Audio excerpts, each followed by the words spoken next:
जंगल के पक्षी अपने बच्चों को प्राइवेट स्कूल में भेजा करते थे क्योंकि वे समझते थे कि उनके बच्चे वहां पढ़ते हैं। परंतु उस स्कूल में पढ़ाई नहीं होती थी। वहां के टीचर्स हमेशा सोते रहते थे और बच्चे पूरा दिन मस्ती ही करते रहते थे। वहीं दूसरी तरफ उसी जंगल में एक सरकारी स्कूल भी था जो तोते महाराज ने बनवाया था। परंतु वहाँ कोई टीचर पढ़ाता ही नहीं था, इसलिए वहाँ बच्चे भी नहीं थे।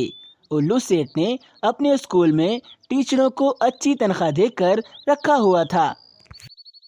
अरे मजे करो, सर तो सो रहे हैं। सर के ऊपर ये कागज का जहाज बना बना कर फेंको।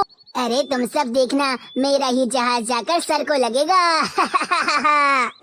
अरे मारो मारो, सर पे जहाज मारो, सर को जहाज मारो। अरे ये मेरा जहाज कहाँ जा रहा है? कोई मेरे जहाज को पकड़ो भाई। अरे अनपढ़ पक्षी के बच्चों, शोर मत मचाओ। एक तो रात को मेरी बीवी मुझे सोने नहीं देती और सुबह सुबह स्कूल में आकर तुम सब यहाँ शोर करने लगते हो। सर हम तो शोर मचाएंगे, हम तो खूब मस्ती करेंगे, हमारा स्कूल बहुत अच्छा है। कोमल चिड़िया एक शिक्षक थी। वे इस स्कूल में पढ़ाने आई थी, परंतु वे इस स्कूल का हाल देखकर बहुत ज्यादा उदास थी। अरे बाप रे बाप, इस स्कूल का तो कोई डिसिप्लिन ही नहीं है। टीचर्स खुद सो रहे हैं और बच्चे मस्ती करे जा रहे हैं। पढ़ाई तो यहाँ पर हो ही नहीं रही और फीस कितनी ज्यादा लेते हैं ये स्कूल वाले। मैं तो समझ रही थी इतनी ज्यादा फीस पक्षियों से लेते हैं तो ये स्कूल काफी ज्यादा अच्छे होगा, सब बच्चों को काफी अच्छा पढ़ाते होंगे। परंतु यहाँ तो किसी को कुछ भी मैनर्स नहीं है और मैं कब से यहाँ बैठी हूँ, परंतु प्रिंसिपल का तो अता पता ही नहीं है। मुझे यहाँ पर बुलाकर खुद ना जाने कहाँ गए हुए हैं। तभी उस स्कूल का प्रिंसिपल उल्लू हेडमास्टर वहाँ पर आता है। हाँ भाई, कोड़ाला सांगू न काकाए, तो तुम यहाँ पर पढ़ाने के लिए आई हो? तुम कोई शिक्षक हो क्या? हाँ मैं एक शिक्षक हूँ और मेरा फर्ज है बच्चों को शिक्षा देना, और शायद आपका फर्ज भी यही है, परंतु शायद आप अपना फर्ज भूल चुके हैं। आपके स्कूल के बच्चे ना जाने क्या कर रहे हैं, आपको पता भी नहीं है। कोड़ाला सांगू न काकाए, मुझे सब पता है, मैं सब जानता हूँ, तुम चिंता मत करो। अरे मैं सब क्लासेस में देख कर आ रही हूँ, सबके सब टीचर्स सो रहे हैं और बच्चे खूब मस्तियाँ कर रहे हैं। किसी भी क्लास में पढ़ाई तो हो ही नहीं रही। कोड़ाला सांगू न काकाए, हम इस स्कूल में पढ़ाई कराते भी नहीं हैं। टीचर्स को बुलाकर बस उनकी नींदें पूरी कराते हैं और उन्हें अच्छी सैलरी देते हैं। अगर तुम्हें भी अच्छी तनख्वाह चाहिए तो फिर तुम हमारे स्कूल में आ सकती हो। आपको पता है आप शिक्षक नहीं भक्षक हैं, आप बच्चों के भविष्य के साथ खेल रहे हैं। अरे भाई, अच्छा ही है ना, कोड़ाला सांगू न काकाए, टीचर्स को भी सुकून करने का मौका मिलता है और बच्चों पर भी कोई पाबंदी नहीं है, सब मजे कर सकते हैं। हमें तो हमारे पैसे मिल रहे हैं, हमें बिल्कुल बुरा नहीं लग रहा। तो यानी कि ये स्कूल तुमने पढ़ाने के लिए नहीं, खुद पैसे कमाने के लिए खोला है। अरे हाँ, तुम बिल्कुल ठीक समझी कोड़ाला सांगू न काकाए। शिक्षा एक व्यापार है और मैं इस व्यापार से खूब पैसे कमाता हूँ सब पक्षियों से। तुम वाकई में एक शिक्षक नहीं, एक राक्षस हो जो इस कुर्सी पर बैठे हुए हो। मैं तो इस स्कूल में बच्चों को पढ़ाने आई थी, परंतु अब मैं तुम्हें वचन देती हूँ कि मैं इस स्कूल को बंद करवा कर ही रहूंगी। कोड़ाला सांगू न काकाए, तुम जैसे ना जाने कितने आते हैं यहाँ पर और रोज ये धमकियाँ देकर जाते हैं, परंतु कोई कुछ नहीं कर पाता। जाओ जाओ जाओ, यहाँ से जाओ। कोमल चिड़िया को बहुत गुस्सा आता है और वे वहाँ से जा रही होती है। तभी स्कूल का ब्रेक हो जाता है। वे गार्डन में आकर बैठती है। तभी वे देखती है कि चिड़िया की एक बच्ची काफी उदास बैठी है। सब बच्चे तो इस माहौल में काफी ज्यादा खुश हैं और सब मजे भी कर रहे हैं, किसी को पढ़ाई नहीं करनी है, परंतु वे बच्चे इतने उदास क्यों हैं? मुझे उसके पास जाना चाहिए। फिर कोमल चिड़िया उस चिड़िया की बच्ची के पास जाती है। क्या हुआ बेटा, तुम यहाँ पर खुश नहीं हो क्या? मैं तुम्हें कब से देख रही हूँ, तुम कब से उदास ही बैठी हुई हो। मैं आपको अब क्या बताऊँ चिड़िया आंटी, मेरे पिताजी एक किसान हैं, काफी मुश्किलों से पैसे जमा कर कर उन्होंने मुझे इस स्कूल में लगवाया है, परंतु इस स्कूल में पढ़ाई तो होती भी नहीं है और मैं तो पढ़ाई करना चाहती हूँ। जब परीक्षा होती है तो सब टीचर मिलकर हमें परीक्षा में खुद ही पास कर देते हैं, पढ़ाई नहीं कराते, जबकि मैं पढ़ना चाहती हूँ। हाँ बेटा, तुम ठीक कह रही हो। मैं भी अभी देख कर आई हूँ। इस स्कूल के हालात काफ़ी ज़्यादा ख़राब हैं, परंतु तुम चिंता मत करो, मैं कुछ ना कुछ ज़रूर करूँगी।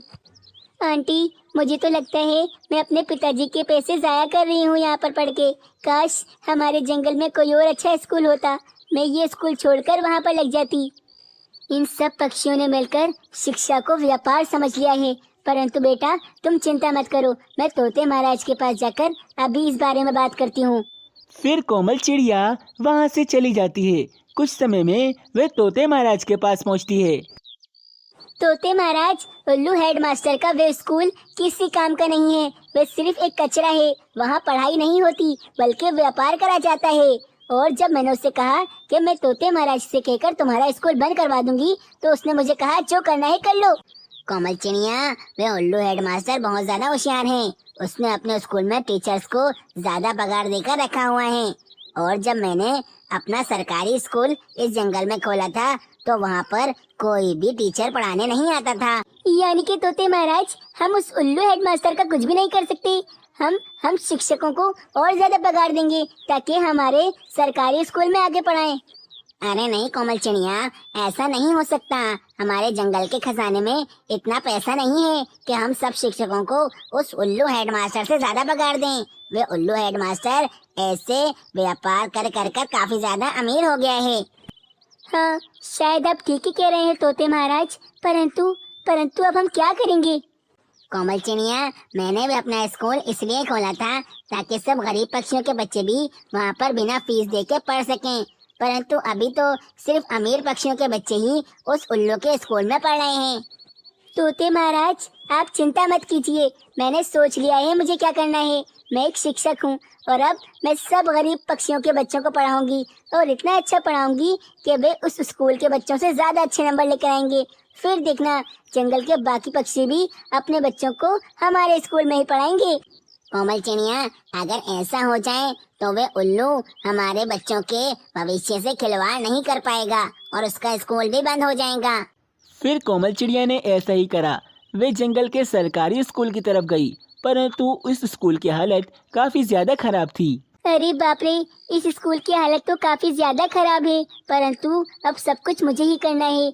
मैं आज सब गरीब पक्षियों के पास जाऊंगी और उनसे कहूंगी कि अपने बच्चों को मुफ्त में इस स्कूल में पढ़ाएं। मैं सबको शिक्षा दूंगी, किसी बच्चे को भी नहीं छोड़ूंगी।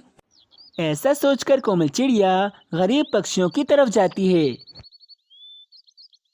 अरे ताई जी, मुझे बताइए, आप अपनी बच्ची को इस स्कूल में क्यों नहीं पढ़ाती हैं? उसको क्या शिक्षा लेने का कोई हक नहीं है? बेटा, तुम खुद ही बताओ, मैं इतनी बूढ़ी हो चुकी हूँ, इस उम्र में मैं और कितनी मेहनत करूँ? पूरा दिन खेतों में काम कर कर जितना पैसा इकट्ठा होता है उससे तो हमारा परिवार खाली भोजन खा पाता है। अब मैं इतना पैसा कहाँ से लाऊं कि उस उल्लू हेडमास्टर के वहाँ फीस देकर अपनी बच्ची को पढ़ाऊं? ताई, अब आप चिंता मत कीजिए, मैं सरकारी स्कूल में जाकर हर बच्चे को पढ़ाने वाली हूँ, वो भी बिल्कुल मुफ्त में। आपको कोई फीस देने की जरूरत नहीं है, बस कल से अपनी बच्ची को हमारे सरकारी स्कूल में भेज दीजिएगा। बहुत खुश रहो बेटा, तुम्हारे जैसे शिक्षक की हमारे जंगल को काफ़ी ज़रूरत है। मैं बहुत खुश हूँ, कल से अपनी बच्ची को तुम्हारे स्कूल भेज दूँगी। ऐसे ही कोमल चिड़िया और गरीब पक्षियों के घरों पे जाती है और उन्हें समझाती है कि अपने बच्चों को सरकारी स्कूल भेजें। फिर अगले दिन सुबह ही सुबह सरकारी स्कूल में काफी सारे गरीब पक्षियों के बच्चे पढ़ने आते हैं। कोमल चिड़िया ये देखकर बहुत खुश होती है। बच्चों, आप सब यहाँ पर पढ़ाई करने आए हैं ना? मैं जानती हूँ आप सभी को शिक्षा का बहुत ज़्यादा शौक होगा, तभी आप सब यहाँ पर आए हैं और मैं आप सबको बहुत अच्छा पढ़ाऊंगी। जी मिस, हमें पढ़ाई करनी है। मिस, हमें मुझे भी पढ़ाई करनी है। मिस, मुझे भी पढ़ाई करनी है। मिस, हमें पढ़ाई करनी है। जी मिस, हमें पढ़ाई मिस, करनी मुझे भी है। पढ़ाई करनी हमें है। पढ़ाई करनी मिस, मुझे है। भी पढ़ाई करनी है। फिर कोमल चिड़िया बच्चों को पढ़ाती है और सभी बच्चे बहुत ज्यादा ध्यान से पढ़ाई करते हैं। बच्चों, मैं आप सबको जो जो पढ़ाती हूँ वे घर जाकर याद करिएगा। कुछ दिनों में मैं आप सभी की परीक्षा लूंगी और सबको ही उसके अंदर अच्छे नंबर लेने हैं। कोमल चिड़िया इतना अच्छा पढ़ाती थी कि पक्षियों के बच्चे रात को देर तक जागकर पढ़ाई ही करते रहते थे। फिर सभी बच्चों की परीक्षा का दिन भी आ जाता है। प्यारे बच्चों, सभी अच्छी तरीके से परीक्षा देना। जो जो मैंने आपको याद करवाया है सब इसमें लिख देना। सभी बच्चे अच्छे से परीक्षा दे देते हैं। फिर अगले दिन सुबह सभी बच्चे परीक्षा के रिजल्ट का इंतजार कर रहे होते हैं। मिस मिस, क्या मैं पास हो गई? क्या मैं पास हो गई? मेरा रिजल्ट क्या आया है मिस? बच्चों, आप सभी ने बहुत अच्छी परीक्षा दी और आप सब के सब A+ से टॉप आए हैं परीक्षा में। अरे मिस, मैं टॉप आया हूँ। मेरे पिताजी सुनकर कितना खुश होंगे। जी मिस, मेरी मम्मा भी बहुत ज्यादा खुश हो जाएंगी। मैं तो परीक्षा में टॉप आई हूँ। मैं सब बच्चों को इतना अच्छा पढ़ाऊंगी कि सब बच्चे उस उल्लू का स्कूल छोड़कर इस स्कूल में आ जाएंगे। पक्षियों के बच्चे अपना रिजल्ट अपने माता पिता को दिखाते हैं। माता पिता तो बहुत ज्यादा खुश होते हैं। अरे वाह भाई वाह मेरे बेटे, अब तो मैं तुम्हें उस सरकारी स्कूल में ही पढ़ाऊंगा। उस उल्लू के स्कूल में तुम कभी इतने अच्छे नंबर लेकर नहीं आए। लगता है वहाँ पढ़ाई नहीं होती होगी। फिर क्या था, धीरे धीरे उल्लू के स्कूल की क्लासेस खाली होने लगीं। अब वहाँ कोई भी बच्चा पढ़ने नहीं आता था, बस टीचर बैठे सोते ही रहते थे। उल्लू हेडमास्टर जो शिक्षा का व्यापार करने चला था, उससे व्यापार में काफी ज्यादा घाटा होने लगा। कोड़ाला सांगू न काकाए, इस कोमल चिड़िया ने तो मेरे सारे व्यापार पे पानी फेर दिया। आ वहीं वे कोमल चिड़िया का सरकारी स्कूल काफी ज्यादा अच्छा बन गया था और जंगल के सभी पक्षी अब उस सरकारी स्कूल में पढ़ने आते थे और अब वहाँ पर पढ़ाई भी होती थी। तो इस कहानी से प्रेरणा मिलती है कि शिक्षा व्यापार नहीं है और जो लोग शिक्षा को व्यापार समझते हैं वे इस दुनिया के लिए एक कलंक हैं। प्यारे दोस्तों, अगर आप कोमल चिड़िया की ऐसे ही अच्छी अच्छी कहानियाँ देखना चाहते हैं तो हमारे चैनल को सब्सक्राइब करें और हमारी वीडियो को लाइक करें। एक जंगल में दो भाई रहा करते थे, सोनू और मोनू। सोनू बेचारा बहुत गरीब था। वो अपने परिवार का गुजारा जैसे तैसे कर रहा था। सोनू पूरे दिन अपने बर्तन की दुकान पर बैठता और वहाँ से जो थोड़े बहुत बर्तन बिकते उससे ही अपने परिवार का गुजारा करता। वहीं दूसरी तरफ सोनू का भाई मोनू बहुत ज्यादा चालाक और होशियार था। मोनू ने चालाकी से सोनू का सारा हिस्सा हड़प लिया था, जिसकी वजह से मोनू आज बहुत अमीर था। परंतु वे आज भी अपने भाई सोनू से बहुत जलता था।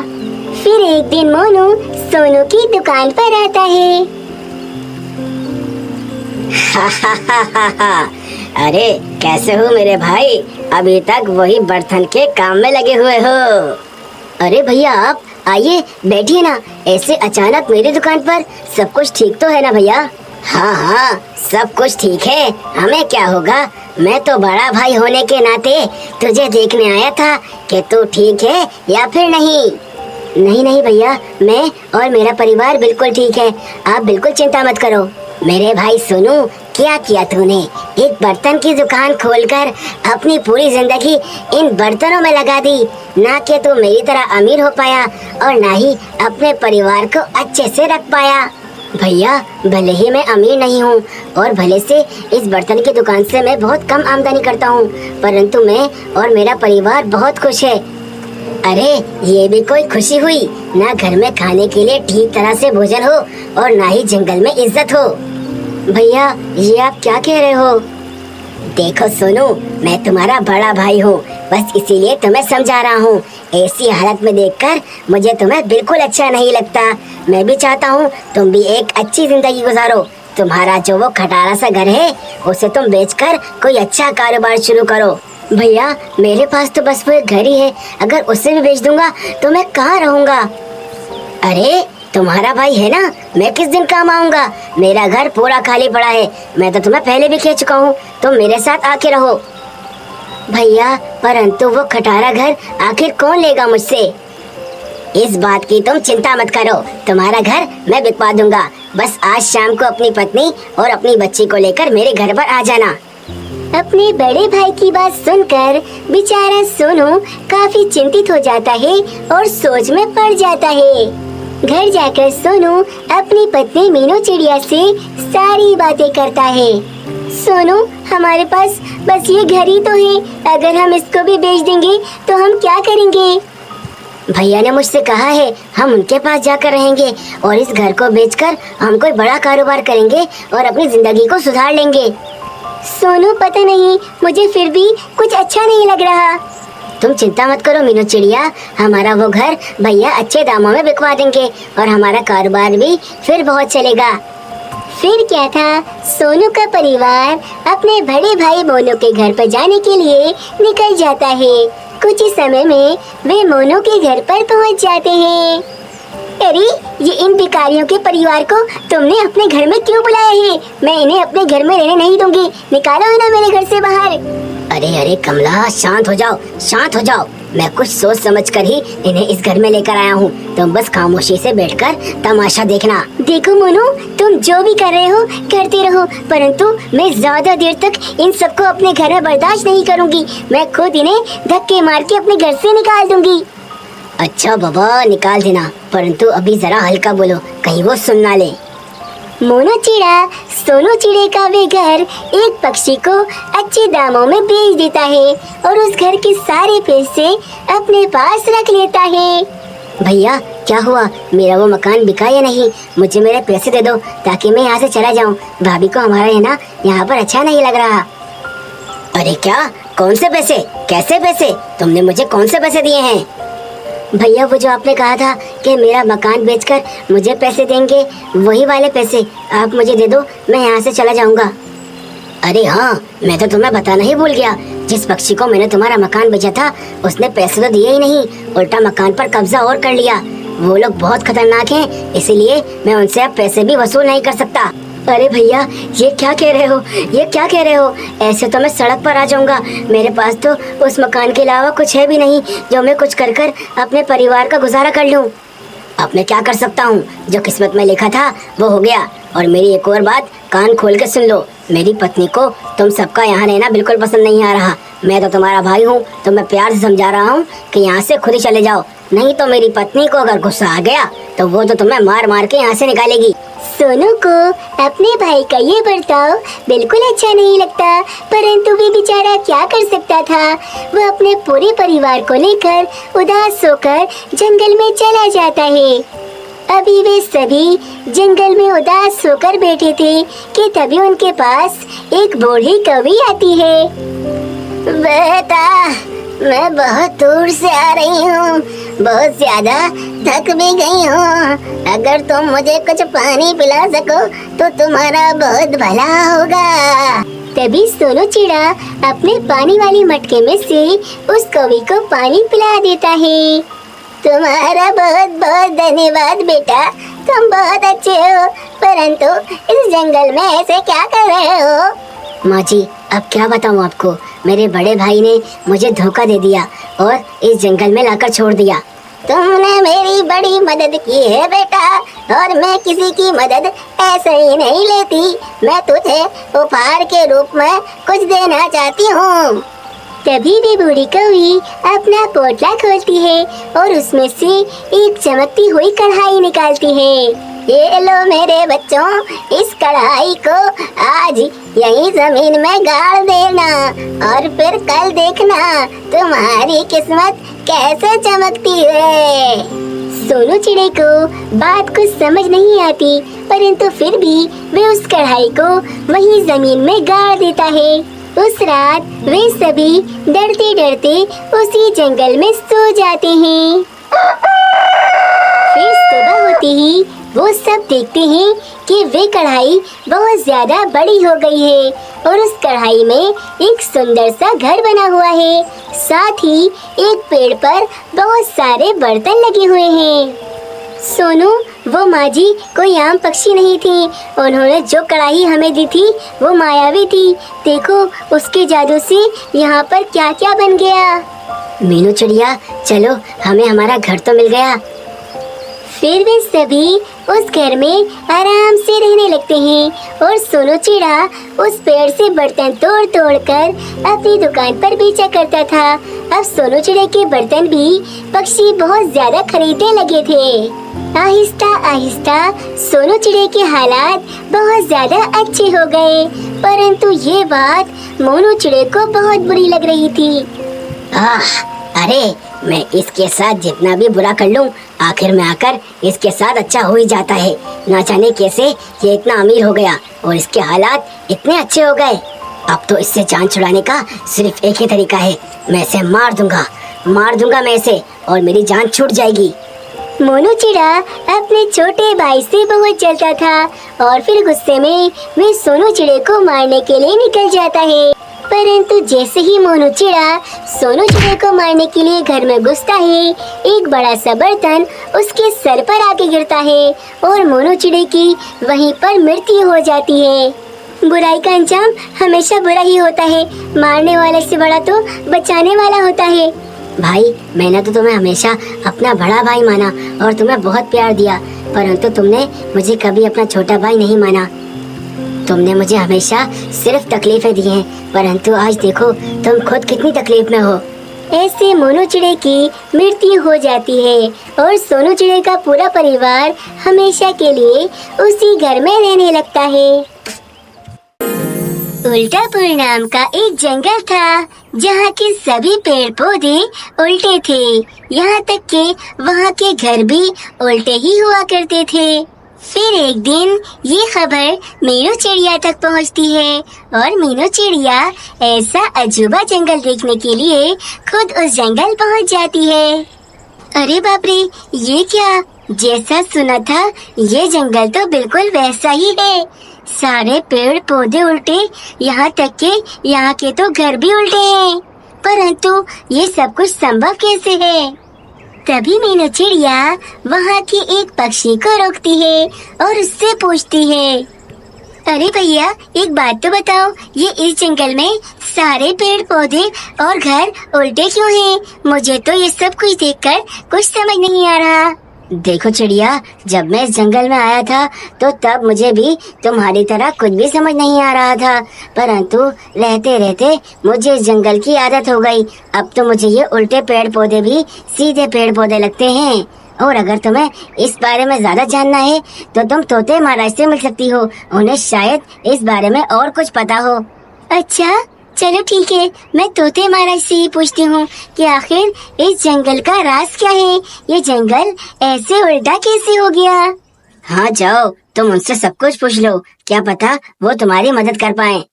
परंतु तुम मुझे ये तो बताओ कि तोते महाराज मुझे इस जंगल में कहाँ मिलेंगे?